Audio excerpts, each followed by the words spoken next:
খেলা হবে। হ্যালো, আমি আরিয়ান। আজকের দিনটা আমার কাছে কিছুটা স্পেশাল, বাট কি রিজন সেটা বলছি না। বাট এই স্পেশাল দিনেও আমাকে এই কাওয়াদের নিয়ে কথা বলতে হচ্ছে। তুফান কন্ট্রোভার্সি হয়তো অনেকেই এখন জানেন যে তুফান নিয়ে ওপার বাংলায় এপার বাংলায় কি হচ্ছে, কে বা কারা কন্ট্রোভার্সি ক্রিয়েট করতেছে, এগুলো হয়তো এখন সবার কাছেই ক্লিয়ার। কালকে তুফানের কন্ট্রোভার্সি নিয়ে একটা ভিডিও বানাই এবং আমি ভিডিওর শেষে বলি, যারা ভিডিওর ফার্স্ট টু লাস্ট অব্দি দেখেছেন দেখবেন যে আমি ভিডিওর শেষে বলেছিলাম যে খেলা হবে। আর আমি এটা জানতাম যে এত সহজেই এই কন্ট্রোভার্সিটা অফ হবে না। আই মিন যে বা যারা এই কন্ট্রোভার্সিটা ক্রিয়েট করেছে বা শুরু করেছে তাদের স্বভাবই এরকম। একটু করে বলি, অরিত্র ওনার যখন চ্যানেলে ভিউ হয় না, ভিউ কমে যায়, টাকার অনেক দরকার হয়, তখন তিনি ভাবেন যে কিভাবে কন্ট্রোভার্সিটা ক্রিয়েট করা যায়। এখানে দুইটা ফ্যাক্ট কাজ করে, একটা হচ্ছে টাকা না থাকলে ভিউ কমে গেলে, আর একটা হচ্ছে ইন্টারভিউ না দিলে। আমার কাছে মনে হয় যে এখানে দুইটা ফ্যাক্টই কাজ করেছে। এক, বাংলাদেশি কোনো ইউটিউবারের সাথে যদি কন্ট্রোভার্সি ক্রিয়েট করা যায় বা শাকিব খানকে নিয়ে যদি কোনো কন্ট্রোভার্সি ক্রিয়েট করা যায় তার সিনেমা নিয়ে, তাহলে সেইখানে এত পরিমাণ ভিউ আসবে যেটা তার দেশের সুপারস্টার বা স্টারকে মিলিয়ে যদি 5-7টা ভিডিও করে সেই ভিউয়ের সমান হবে না। দ্বিতীয়, ইন্টারভিউ। এটা হচ্ছে সবচেয়ে বড় ফ্যাক্ট। আমি আমার লাস্ট দুইটা ভিডিওতেও বলেছিলাম এবং ভিডিওর শুরুতে যে ইন্ট্রোটা দিয়েছিলাম সেটা দেখার পর আই থিঙ্ক যারা লিজেন্ড তারা সেটা বুঝে গেছে যে সেই ইন্ট্রোটা কি জন্য দেওয়া। কলকাতার 80 থেকে 90% ইউটিউবার শুধু ইন্টারভিউ খোঁজে। এখন ব্যাপারটা হচ্ছে যেহেতু তুফান 5 তারিখে ইন্ডিয়াতে রিলিজ পেয়েছে, সো তাদের একটা এক্সপেকটেশন ছিল যে তাদের কাছে রায়হান রাফিকে ইন্টারভিউ দিবে। যেহেতু এর আগে যখন সুরঙ্গ রিলিজ করে, সুরঙ্গের সময় রায়হান রাফি তাদের কাছে গিয়ে ইন্টারভিউ দেয়। সো হয়তো এবারও তাদের একটা এক্সপেকটেশন ছিল যে রায়হান রাফি ইন্টারভিউ দিবে, আর যদি পারে তাহলে শাকিব খানকেও তাদের ইন্টারভিউতে আনবে। বাট এই যে ইন্টারভিউ না দেওয়া, এই সিম্পল একটা রিজনকে কেন্দ্র করে তারা যা যা করতেছে, এটা থেকেই বোঝা যায় যে তারা কতটা স্যাসরা প্লাস সস্তা ইউটিউবার। সো অরিত্র বলি বা ওইখানকার আরো যারা ইউটিউবার রয়েছে তাদের নেচারটাই হচ্ছে এরকম। প্রথমত অরিত্র একটা কন্ট্রোভার্সি ক্রিয়েট করবে, এরপর সেই কন্ট্রোভার্সি নিয়ে রিপ্লাই ভিডিও হবে, আরো কন্ট্রোভার্সি হবে, অনেকেই সেটা নিয়ে অনেক কথা বলবে,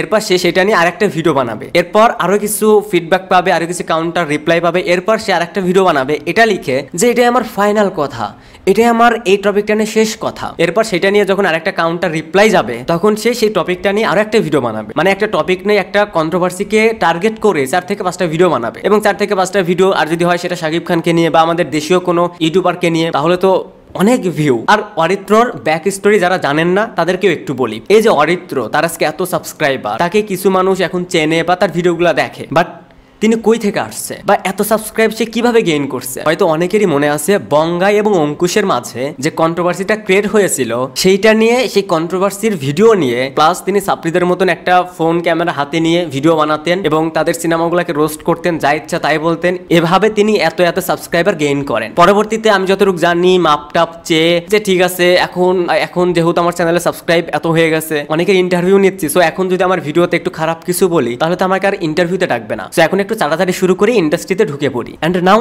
সেটাই হচ্ছে। অরিত্র আজকে আরো 2টা ভিডিও দেয়। প্রথম ভিডিওতেও তিনি অনেক কিছু বলে, দ্বিতীয় ভিডিওটা ছিল সিনেব্রোজের রিপ্লাই ভিডিও। সো অরিত্র আজকের 2টা ভিডিওতে অনেক কিছুই বলেছে। সো সেই পয়েন্টগুলো নিয়েই একটু কথা বলবো। তিনি প্রথমেই বলেন যে তাকে নিয়ে যেরকম আলোচনা হচ্ছে, বিভিন্ন পেজ বা বিভিন্ন ইউটিউবার যেভাবে ভিডিও বানাচ্ছে মিস ইনফরমেশন দিয়ে, যে অরিত্র লাস্ট যে 2টা ভিডিও বানিয়েছে সেইখানে সে কোনোভাবে বাংলাদেশকে ছোট করে বা বাংলাদেশের অডিয়েন্সকে ছোট করে কোনো কথাই বলেনি।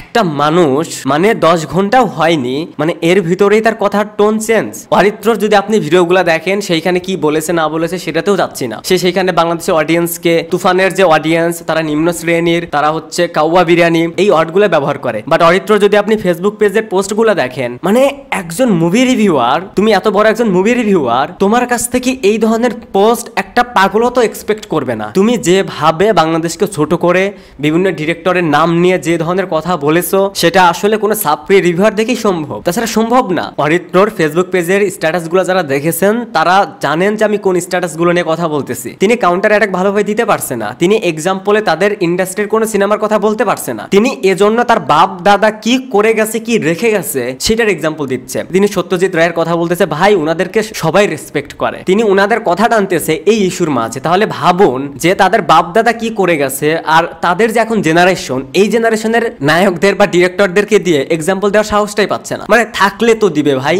ইন্ডাস্ট্রিতে কিছু থাকলে তো দিবে, সেরকম নায়ক সেরকম ডিরেক্টর থাকলে তো দিবে। সে বাপ দাদার আমলে কে কি করে গেছে, কে কি রেখে গেছে, সেইগুলো নিয়ে কথা বলতেছে। ভাই আমরা যদি সেই খাতাটা খুলি আমরা অনেক এক্সাম্পল দিতে পারবো, আমাদের এখানে অনেক ডিরেক্টর অ্যাক্টরের নাম নিতে পারবো। যদি বাপ দাদার ইতিহাস ঘাটতে যাই আমরা অনেক কিছু দেখাতে পারি। একটু রিসার্চ করে দেখো, একটা সময় আমাদের এখানকার সিনেমায় তোমরা রিমেক করে চলতে, এখানে একটা সিনেমা হিট হলে সেই সিনেমাটা তোমরা রিমেক কর। হ্যাঁ আমাদের এখানে বলিউড সাউথের সিনেমা রিমেক করে চলতো, অনেক রিমেক হয়েছে, এটা আমরা স্বীকার করি। বাট আমাদের এখানে যেটাকে আমরা সোনালী যুগ বলি, সেই সময় যে সিনেমাগুলো এখানে একের পর এক হিট হচ্ছিল সেই সিনেমাগুলো তোমরা রিমেক করতে তোমাদের স্টারদেরকে দিয়ে। তো এই যে ফাঁকা আওয়াজ গলাবাজি করতেছো, এগুলোর কোনো ভ্যালু আছে? এগুলোর কোনো দুই পয়সার দাম আছে? আরে ভাই যার পায়ের নিচে মাটি ঠিক নেই সে কথা বলতেছে আমাদের ইন্ডাস্ট্রি নিয়ে, সে এক্সাম্পল দিচ্ছে তার বাপ দাদা কি করে গেছে, কি রেখে গেছে। এখানে আরেকটা ইন্টারেস্টিং ফ্যাক্ট, তিনি যে তুফান নিয়ে এত কথা বলতেছে, এত কন্ট্রোভার্সি ক্রিয়েট করতেছে, তাদের প্রত্যেকটা ইউটিউবারের যারা যারা এটা নিয়ে কথা বলেছে বা ভিডিও বানিয়েছে, দেখবেন তারা যখন এক্সাম্পল দিচ্ছে তারা ঘুরে ফিরেই সাউথ এবং বলিউডের কথা বলতেছে। কেন ভাই তোমাদের ইন্ডাস্ট্রিতে কিছু নাই? আমরা তো এক্সাম্পলে বলিউড বা সাউথকে টানতেছি না, আমরা এক্সাম্পল দিচ্ছি আমাদের সিনেমাকে নিয়ে। তোমাদের ইন্ডাস্ট্রিতে সেই সিনেমাই নেই রিসেন্ট টাইমে যে সেই সিনেমাটাকে এক্সাম্পলে রাখবে। মানে ওদের ফিলোসফি একটাই, সাউথের কারণে আমাদের সিনেমা চলে না, বলিউডের কারণে আমাদের সিনেমা কেউ দেখে না। ভাই তোমরা না বাঙালি, তোমাদের যে অডিয়েন্স তারা তো বাঙালি, তারা কেন একটা বাংলা ফিল্ম রেখে বলিউড বা সাউথের ফিল্ম দেখতেছে? এর মানে বুঝতে হবে তোমরা সেই ধরনের কন্টেন্ট দিতে পারছো না, তোমরা ব্যর্থ, তোমাদের ডিরেক্টর ব্যর্থ, তোমাদের হিরোরা ব্যর্থ। লাস্ট কয়েক ইয়ার্সে আমাদের এখানেও খুব একটা ভালো কাজ হয় না, বাট আমাদের এখানে লাস্ট কয়েক ইয়ার্সে যে সিনেমাগুলো হয়েছে সেইগুলাকে ওই যে কালকের একটা ভিডিওতে বললাম যে সেইগুলো জাস্ট এখান থেকে এখানে স্পর্শও করতে পারবে না, আঘাত পাবে। এরপর ওনারা বারবার আর একটা কথা মেনশন করতেছিল যে তোমাদের এখানে এত কিছু আছে, তাহলে আমাদের এখান থেকে এসে কেন সিনেমা বানাও, কেন আমাদের এখান থেকে টেকনিশিয়ান ইউজ করো। মানে কি চিন্তা ভাবনা, কি লেম মার্কা কথাবার্তা। এই কথাগুলো শুধুমাত্র একজন সাপ্রি ইউটিউবার, একজন সাপ্রি কন্টেন্ট ক্রিয়েটরের কাছ থেকে আসতে পারে। আসলে আমাদের বাপ দাদা ছিল জমিদার, সারা জীবন চাকর বাকর দিয়ে কাজ করাইছে, নিজেরা পায়ের উপর পা তুলে বসে থাকছে আর টাকা বিলাইছে। চাকররা কাজ করছে, টাকা দিব কাজ করে দিবে, বুঝছো?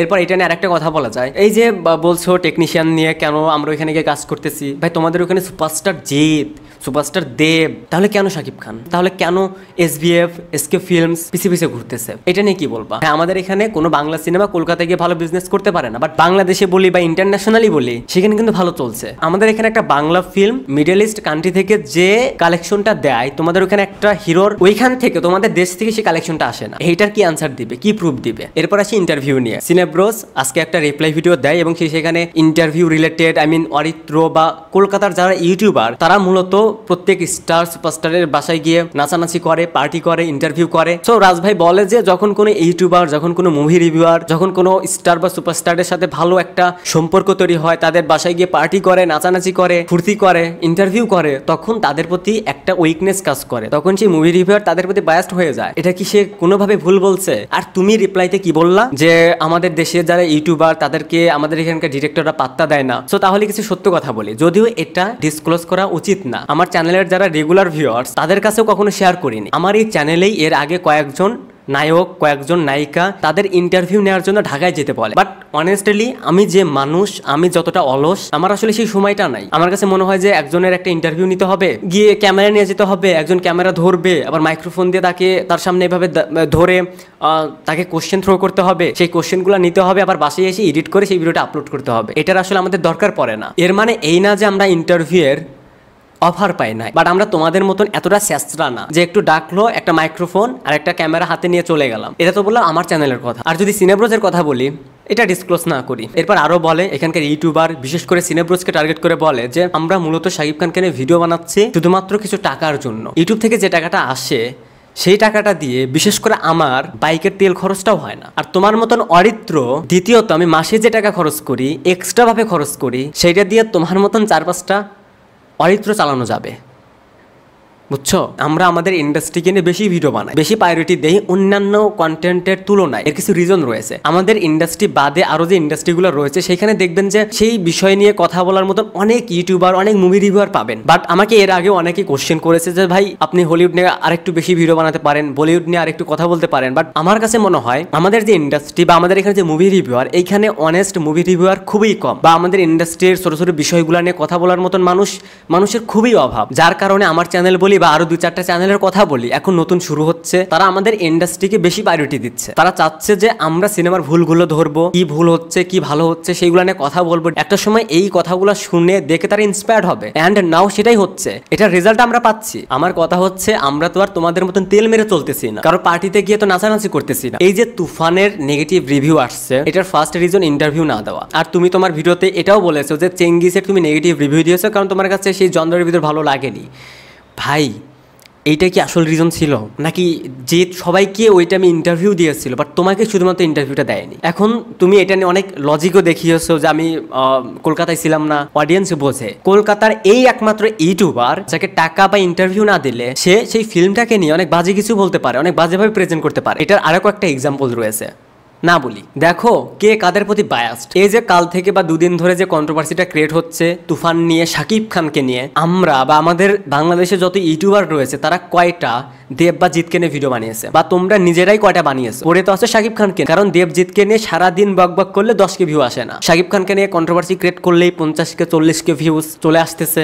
সো কেন নয়? আমাদের এখানে তো স্টারডমের অভাব, সো তার স্টারডমটা কাজে লাগাই। লাস্ট 1 মাসে যতগুলো ভিডিও বানিয়েছে উইদাউট শাকিব খান, সেই সবগুলোর ভিডিওর ভিউ কত এটা এক সাইডে রাখো, আর শাকিব খানকে নিয়ে যতগুলো ভিডিও বানিয়েছো 5টা 10টা বা 7টা, সেই ভিডিওগুলোর ভিউ কত এটা এক সাইডে রাখো। এরপর ক্যালকুলেশন করে দেখো যে কাকে ব্যবহার করে বিজনেসটা করে নিচ্ছ। আর আমাদের তুফান ফিল্মকেই কাওয়া বিরিয়ানির সাথে তুলনা করো। অরিজিনাল কাওয়া তো তুমি একজন ভারসাম্যহীন, যার কোনো দিন দুনিয়া নেই। কখন কি বলতেছে, ভিডিওতে এক কথা বলতেছে, ফেসবুক পেজে এক ধরনের স্ট্যাটাস দিচ্ছে, 2 দিন পর পর কন্ট্রোভার্সি ক্রিয়েট করতেছে, শাকিব খানকে ব্যবহার করতেছে, এর ওর পা চাটতেছে, ইন্টারভিউর নামে বিজনেস করতেছে, এভাবেই তোমাদের পেট চলতেছে। লাগলো যে মানুষ নিজের ইন্ডাস্ট্রিকে প্রায়োরিটি দিতে পারে না, নিজের ইন্ডাস্ট্রির কোনো সিনেমাকে এক্সাম্পল হিসেবে দেখাতে পারে না, সাউথের সাহায্য নিতে হয়, বলিউডের সাহায্য নিতে হয়, বাঙালি হয়ে তাদেরকে আদৌ যোগ্যতা আছে তুফান নিয়ে কথা বলার? আর একটু ভিতরে যাই। এই যে তোমরা বলো যে জিতের সিনেমা, দেবের সিনেমার বাজেট 4 কোটি 5 কোটি টাকা, তুমি রিসেন্ট ভিডিওতেই বলেছো যে সর্বনিম্ন 4 থেকে 5 কোটি টাকা বাজেট থাকে। আমরা তো বক্স অফিস কালেকশনে দেখি 6 থেকে 7 কোটি টাকা ইনকাম করে না। তাহলে সেই সিনেমাটা তোমাদের সেখানকার স্টার তোমরা কিভাবে সেলিব্রেট করো ব্লকবাস্টার বলে, সুপারহিট বলে? একটা সিনেমার বাজেট যদি 4 থেকে 5 কোটি টাকা হয়, সেই সিনেমার বক্স অফিস কালেকশন যদি 6 কোটি টাকা হয়, তাহলে সেই সিনেমাটা কিভাবে সুপারহিট প্লাস ব্লকবাস্টার হয়?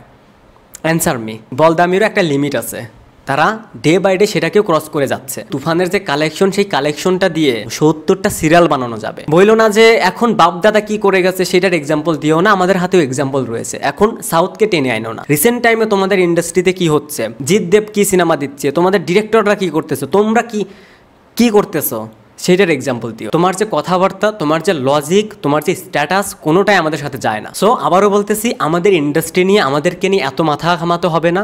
তোমরা তোমাদের পায়ের তলায় মাটি আছে কি না সেইটা আগে দেখো, বারবার আবার এখন দেখো যে পায়ের তলায় মাটি আছে, তো এরপর আমাদেরকে নিয়ে কথা বলতে আইসো। আর কলকাতার আর একজন ইউটিউবার সে বলতেছে যে আমাদের এখানকার ইন্ডাস্ট্রি ছোট নয়, অনেক বড়, বিশাল। সো সেই ইন্ডাস্ট্রি যেদিন ঘুরে দাঁড়াবে তখন দেখবো তোমরা কি বলো। আগে ঘুরে দাঁড়াক, আগে ভালো কিছু হোক, এরপর আইসো। আগে বাচ্চাটা হোক, যদি বেঁচে থাকে তাহলে এরপর সেটা নিয়ে কথা বললো। আর হ্যাঁ, নেক্সট টাইম এক্সাম্পল দিলে নিজেদের কোনো সিনেমা নিয়ে এক্সাম্পল দিও ভাই। ওই সাউথ বলিউড এক্সাম্পলটা টাইনো না, ওটা তোমাদের ইন্ডাস্ট্রি না। টাটা।